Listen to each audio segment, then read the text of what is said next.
शांति। 2 जनवरी 2025 की मुरली के मधुर महावाक्य हैं। मीठे बच्चे, बाप का पाठ एक्यूरेट है, वो अपने समय पर आते हैं, जरा भी फर्क नहीं पड़ सकता। उनके आने का यादगार शिवरात्रि खूब धूमधाम से मनाओ। प्रश्न है, किन बच्चों के कर्म विकर्म पूरे पूरे विनाश नहीं होते?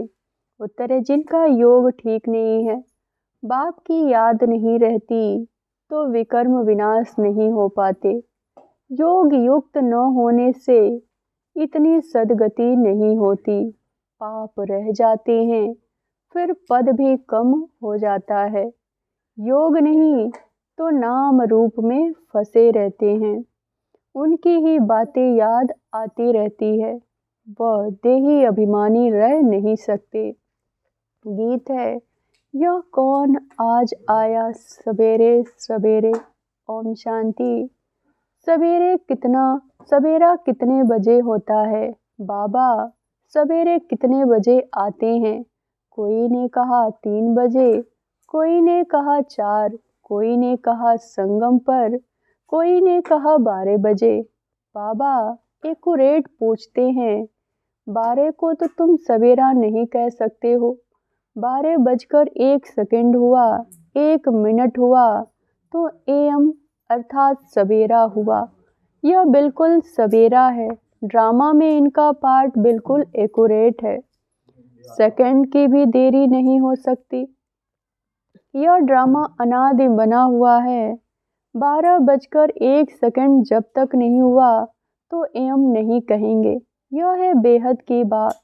बाप कहते हैं, मैं आता हूँ सवेरे सवेरे। विलायत वालों का एम पीएम एक्यूरेट चलता है, उन्हों की बुद्धि फिर अच्छा है। वह इतना सतो प्रधान भी नहीं बनते तो तमो प्रधान भी नहीं बनते। भारतवासी ही 100% सतो प्रधान फिर 100% तमो प्रधान बनते हैं, तो बाप बड़ा एक्यूरेट है। सवेरे अर्थात 12:01 सेकंड का हिसाब नहीं रखते, सेकंड पास होने में मालूम भी नहीं पड़ता। अब यह बातें तुम बच्चे ही समझते हो, दुनिया तो बिल्कुल घोर अंधियारे में है। बाप को सभी भक्त दुख में याद करते हैं, पतित पावन आओ, परंतु वह कौन है, कब आते हैं, यह कुछ भी जानते नहीं। मनुष्य होते हुए भी एक्यूरेट कुछ नहीं जानते, क्योंकि पतित तमो प्रधान है, काम भी कितना तमो प्रधान है।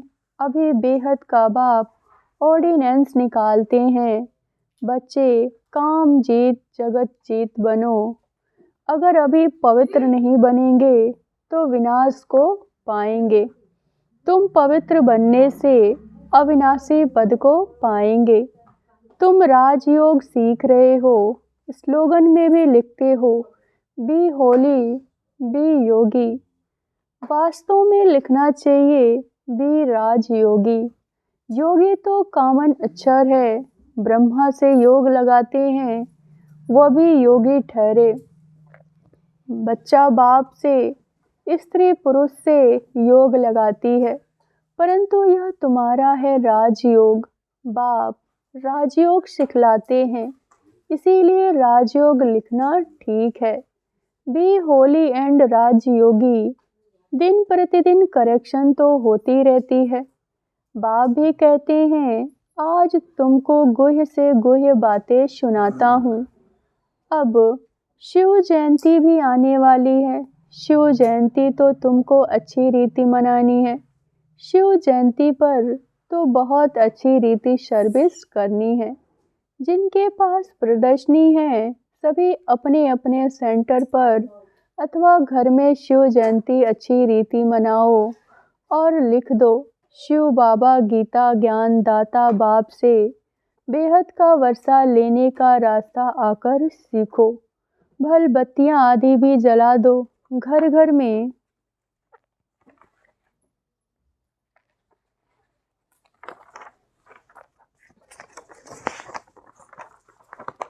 घर घर में शिव जयंती मनानी चाहिए। तुम ज्ञान गंगाए हो न, तो हर एक के पास गीता पाठशाला होनी चाहिए। घर घर में गीता तो पढ़ते हैं ना। पुरुषों से भी माताएं भक्ति में तीखी होती हैं। ऐसे कुटुंब परिवार भी होते हैं जहाँ गीता पढ़ते हैं। तो घर में भी चित्र रख देने चाहिए। लिख दें कि बेहद के बाप से आकर फिर से वर्षा लो। यह शिव जयंती का त्यौहार वास्तव में तुम्हारी सच्ची दीपावली है। जब शिव बाप आते हैं तो घर घर में रोशनी हो जाती है। इस त्यौहार को खूब बत्तियां आदि जलाकर रोशनी कर मनाओ। तुम सच्ची दीपावली मनाते हो। फाइनल तो होना है सतयुग में। वहाँ घर घर में रोशनी ही रोशनी होगी, अर्थात हर आत्मा की ज्योति जगी रहती है। यहाँ तो अंधियारा है। आत्माएं आसुरी बुद्धि बन पड़ती हैं। वहाँ आत्माएं पवित्र होने से दैवीय बुद्धि रहती है। आत्मा ही पतित, आत्मा ही पावन बनती है। अभी तुम बर्थ नॉट ए पेनी से पाउंड बन रहे हो। आत्मा पवित्र होने से शरीर भी पवित्र मिलेगा। यहाँ आत्मा अपवित्र तो शरीर और दुनिया भी इम्प्योर है। इन बातों को तुम्हारे में कोई थोड़े ही जो यथार्थ रीति समझते हैं और उनके अंदर खुशी होती है। नंबरवार पुरुषार्थ तो करते रहते हैं। ग्रहचारी भी होती है। कभी राहु की ग्रहचारी बैठती है तो आश्चर्यवंत भागंती हो जाते हैं। बृहस्पति की दशा से बदलकर ठीक राहु की दशा में बैठ जाती है। काम विकार में गया और राहु की दशा बैठी। मल्ल युद्ध होती है ना। तुम माताओं ने देखा नहीं होगा क्योंकि माताएं होती हैं घर की घनेत्री। अब तुमको मालूम है भ्रमरी को घनेत्री अर्थात घर बनाने वाली कहते हैं। घर बनाने का अच्छा कारीगर है, इसीलिए घरेत्री नाम है। कितनी मेहनत करती हैं, वो भी पक्का मिस्त्री हैं। 2-3 कमरा बनाती हैं, 3-4 कीड़े ले जाती हैं आती हैं। वैसे तुम ब्राह्मणियाँ हो, चाहे 1-2 को बनाओ, चाहे 10-12 को, चाहे 100 को, चाहे 500 को बनाओ। मंडप आदि बनाते हो, यह भी घर बनाना हुआ न। उसमें उनमें बैठ सबको भू भू करते हो। फिर कोई को समझाकर कीड़े से ब्राह्मण बनाते हैं। कोई सड़ा हुआ निकलते हैं, अर्थात इस धर्म के नहीं है। इस धर्म वालों को ही पूरी रीति टच होगा। तुम तो फिर मनुष्य हो ना। तुम्हारी ताकत उसमें भ्रमरी से भी जास्ती है। तुम 2000 के बीच में भी भाषण कर सकते हो। आगे चल 4-5 हजार की सभा में तुम जाएंगे। भ्रमरी के भी तुम्हारे से भेंट है। आजकल सन्यासी लोग भी बाहर विदेशों में जाकर कहते हैं हम भारत का प्राचीन राजयोग सिखाते हैं। आजकल माताएं भी गिरवे कफनी पहनकर जाती हैं। फॉरेन्स को ठग कर आती हैं। उनको कहती हैं भारत का प्राचीन राजयोग भारत में चलकर सीखो। तुम ऐसे थोड़े ही कहेंगे कि भारत में चलकर सीखो। तुम तो फॉरेन में जाएंगे तो वहाँ ही बैठ समझाएंगे। यह राजयोग सीखो तो स्वर्ग में तुम्हारा जन्म हो जाएगा। इसमें कपड़ा आदि बदलने की बात नहीं। यहाँ ही देह के सब संबंध भूल अपने को आत्मा समझ बाप को याद करो। बाप ही लिबरेटर गाइड है, सबको दुखों से लिबरेट करते हैं।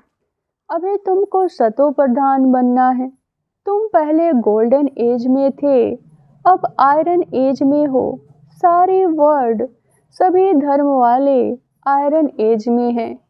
कोई भी धर्म वाला मिले उनको कहना है बाप कहते हैं अपने को आत्मा समझ मुझे याद करो तो तुम पावन बन जाएंगे।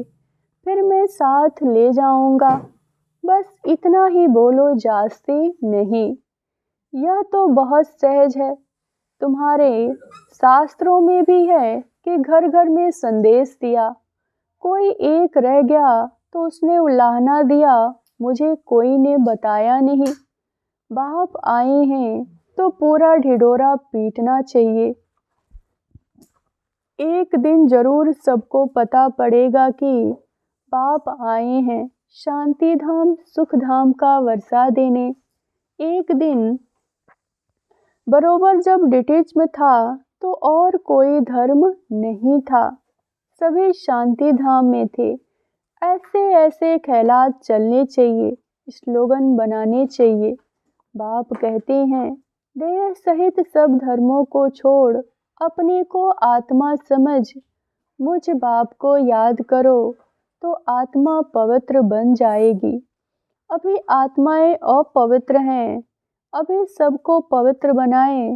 बाप गाइड बन वापस ले जाएंगे, सब अपने अपने सेक्शन में चले जाएंगे। फिर डीटी धर्म वाले नंबरवार आएंगे। कितना सहज है, यह तो बुद्धि में धारणा होनी चाहिए। जो सर्विस करते हैं वह छिपे नहीं रह सकते, डिस सर्विस करने वाले भी छिपे नहीं रह सकते। सर्विसेबल को तो बुलाते हैं, जो कुछ भी ज्ञान नहीं सुना सकते उनको थोड़े ही बुलाएंगे। वह तो और ही नाम बदनाम कर देंगे, कहेंगे बीके ऐसे होते हैं क्या, पूरा रिस्पॉन्स भी नहीं करते तो नाम बदनाम हुआ न। शिव बाबा का नाम बदनाम करने वाले उच्च पद पा न सके। जैसे यहाँ कोई तो करोड़पति है, पद्मापति है, कोई को देखो भूखा मर रहे हैं, ऐसे बेगर्स भी आकर प्रिंस बनेंगे। अभी तुम बच्चे ही जानते हो, वही श्री कृष्ण जो स्वर्ग का प्रिंस था वही फिर बेगर बनते हैं, फिर बेगर टू प्रिंस बनेंगे। यह बेगर थे न, थोड़ा बहुत कमाया वो भी तुम बच्चों के लिए, नहीं तो तुम्हारी संभाल कैसे हो। यह सब बातें शास्त्रों में थोड़े ही है, शिव बाबा ही आकर बतलाते हैं। बरोबर यह गांव का छोरा था, नाम कोई श्री कृष्ण नहीं था। यह आत्मा की बात है, इसीलिए मनुष्य मुझे हुए हैं। तो बाबा ने समझाया शिव जयंती पर हर एक घर घर में चित्रों पर सर्विस करें, लिख दे कि बेहद के बाप से 21 जन्मों के वर्षा के लिए स्वर्ग की बादशाही सेकंड में कैसे मिलती है, सो आकर समझो। जैसे दिवाली पर मनुष्य बहुत दुकान निकाल बैठते हैं, तुमको फिर अविनाशी ज्ञान रत्नों का दुकान निकाल बैठना है। तुम्हारा कितना अच्छा सजाया हुआ दुकान होगा। मनुष्य दिवाली पर करते हैं, तुम फिर शिव जयंती पर करो। जो शिव बाबा सबके दीपक जगाते, तुमको विश्व का मालिक बनाते, वह तो लक्ष्मी नारायण से लक्ष्मी से विनाशी धन मांगते हैं, और यह जगत अम्बा से तुमको विश्व की बादशाही मिलती है। यह राज बाप समझाते हैं, बाबा कोई सास थोड़े उठाते हैं। बाप कहते हैं मैं नॉलेजफुल हूँ ना, हाँ यह जानते हैं फलाने फलाने बच्चे सर्विस बहुत अच्छी करते हैं, इसीलिए याद पड़ती है। बाकी ऐसे नहीं कि एक एक के अंदर बैठ जानता हूँ।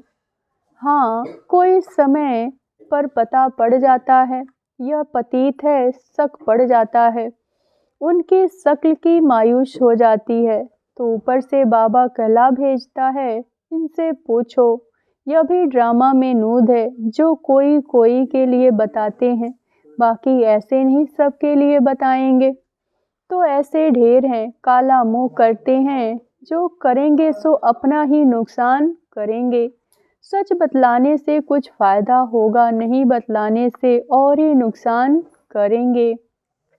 समझाना चाहिए बाबा हमको गोरा बनाने आए हैं और हम फिर काला मुंह कर लेते हैं। यह है ही कांटों की दुनिया, ह्यूमन कांटे हैं।